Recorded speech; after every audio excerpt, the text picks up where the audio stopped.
The judiciary as a whole cannot be controlled by the state through remarks that disregard these very principles that undermine the constitutional order. Na mawakili hapa jijini Mombasa wameandamana kupinga vikali kuwepo kwa mazungumzo baina ya Rais William Ruto pamoja na Jaji Mkuu Martha Koome.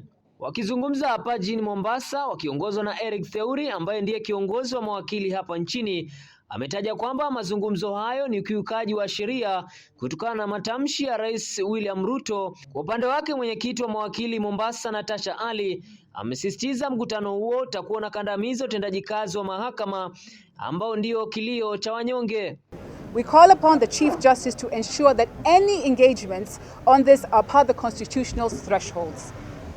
The sentiments expressed by the executive will have far-reaching and dire consequences for the people of Kenya.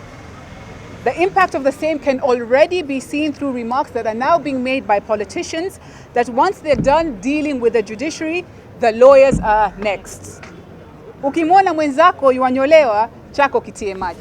Our concern with a call for dialogue between the three arms of government does not adhere to the doctrine of separation of powers, neither does it use the mechanisms in place to deal with such issues through the JSC. Therefore, in finality, the Mombasa Law Society wishes to remind all Kenyans, including all state officials, that the rule of law must be upheld without compromise, and the Constitution, the supreme law of the Republic, which binds all person and state organs, must be protected, respected, and upheld. Please do not get me wrong. Of course, corruption, whether in the judiciary or any other arm of government, is not to be tolerated. However, this moral and social derogation must also be dealt with and defeated in accordance with the rule of law, using due process through the constitutional safeguards available. Hata hivyo, seneta wa hapa Mombasa Mohamed Faki ametaja kwamba hakuna umuhimu wa mazungumzo hayo, huku akisema kwamba mahakama ipo huru kufanya maamuzi yake kwa sababu ni kitengo huru. There is no room for dialogue between the judiciary and the executive because the judges have an independent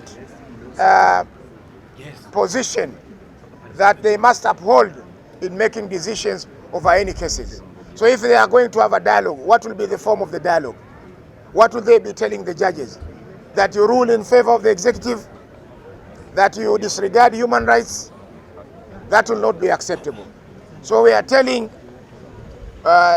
Chief Justice Koome that there is no room for dialogue. She should stand her ground.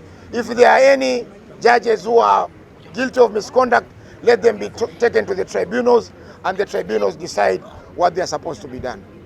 Nikiripotia runinga Al Shifa kutoka kaunti ya Mombasa, mimi ni Joseph Lewa.